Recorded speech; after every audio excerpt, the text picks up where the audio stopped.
ఎండమావులు episode 25. Sudheer సమతల కాపురంలో రత్నమాల సృష్టించిన గొడవ తారాస్థాయికి చేరుకుంటుంది.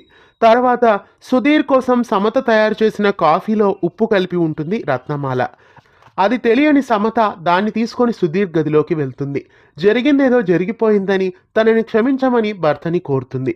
తర్వాత సమత సుధీర్ వైపు చూసి చిరునవ్వును చిందించడంతో అతడు నవ్వు నాపుకోలేకపోతాడు. సమత తన ప్రేమనంతా కలిపి కాఫీ తెచ్చానని సుధీర్తో అంటుంది. ఉప్పు కలిగి ఉన్న ఆ కాఫీని సుధీర్ ఆనందంగా సిప్ చేస్తాడు. సుధీర్ గుటక వేసి భరించలేక ఊసేసి కప్పుని నేలకేసి విసిరు కొడతాడు. ఆమె మీద నిప్పులు కక్కుతాడు సుధీర్.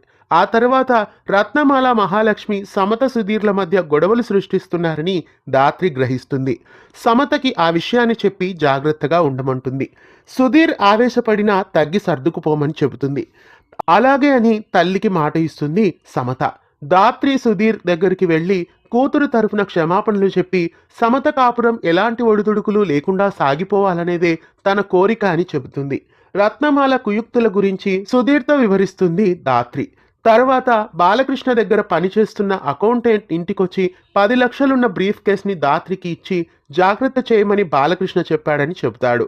అందులో డబ్బులున్నాయని చూసిన రత్నమాల వెంటనే మహాలక్ష్మికి విషయాన్ని చెబుతుంది. ఇద్దరు కలిసి ఏదో పథకాన్ని వేస్తారు. తర్వాత బ్రీఫ్ కేసులో డబ్బులు తగ్గిపోయి ఉంటాయి.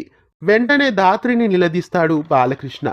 అంతలోనే 2 కట్టలు దాత్రి గదిలోని బీర్వాలో కనిపించాయని మహాలక్ష్మి వచ్చి చెబుతుంది. బాలకృష్ణ దిగ్భ్రాంతి చెందుతాడు. అలా దాత్రిని బాలకృష్ణ ముందు తెలివిగా ఇరికిస్తారు రత్నమాల మహాలక్ష్మి. తర్వాత దాత్రిని కలిసేందుకు రమేష్ ఇంటికి వస్తాడు. కుశల ప్రశ్నలయ్యాక రమేష్ సుప్రతిక ఇవ్వమందని డబ్బు కవర్ని ఇస్తాడు.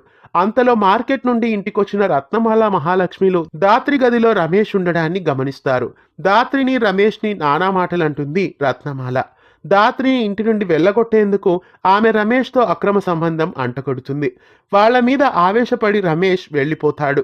తర్వాత రత్నమాల ప్రియుణ్ణి చూసిన మైకంలో పిచ్చి ఆనందంలో అన్ని మర్చిపోయి తనకి దొరికిపోయావని, దాత్రిని నరికి పోగులు పెట్టినా పాపం లేదని తన ధోరణిలో మాట్లాడుతుంది. ఆ మాటలకి ఆవేశంగా రత్నమాలను కొడుతుంది దాత్రి. అలా గొడవ పెరిగి పెద్దదయ్యి బాలకృష్ణ దృష్టికి వెళ్తుంది. దాత్రి విషయంలో సమత కూడా బాలకృష్ణ రత్నమాలతో తీవ్ర స్థాయిలో గొడవ పడుతుంది. సమతను ఇంటి నుండి వెళ్ళిపోమ్మంటాడు బాలకృష్ణ. తనకి ఇంట సర్వ హక్కులు ఉన్నాయని ఎదురు తిరుగుతుంది సమత. అంతలో అక్కడికి వచ్చిన సుధీర్ సమతను బాలకృష్ణకి క్షమాపణలు చెప్పమంటాడు. బాలకృష్ణ అలా మాట్లాడాడంటే దాత్రి ప్రవర్తనలో లోపం ఉండే ఉంటుందని సుధీర్ అంటాడు. నిర్ఘాంతపోయిన సమత తను క్షమాపణలు చెప్పనని, బాలకృష్ణ తనకి క్షమాపణలు చెప్పాలని కోరుతుంది. కోపంలో సమత మీద చేయి చేసుకుంటాడు సుధీర్. అలా సుధీర్తో గొడవపడి సుప్రతీక ఇంటికి వెళ్ళిపోతుంది సమత. తను సుధీర్తో తెగదెంపులు చేసుకు వచ్చేశానని చెబుతుంది. ఎట్టి పరిస్థితుల్లోనూ తిరిగి మళ్ళీ అక్కడికి వెళ్లే ప్రసక్తే లేదని తేల్చేస్తుంది. ఆ తర్వాత రమేష్ సమత కాపురం చక్కదిద్దేందుకు బాలకృష్ణ ఇంటికెళ్తాడు. అక్కడ సుధీర్ రమేష్ మూలంగానే తాము విడిపోయామని అంటాడు. అలాగే అక్కడికి వచ్చిన బాలకృష్ణ కూడా రమేష్ను వచ్చిన దారినే వెనుదిరిగి వెళ్ళిపోమ్మని అంటాడు.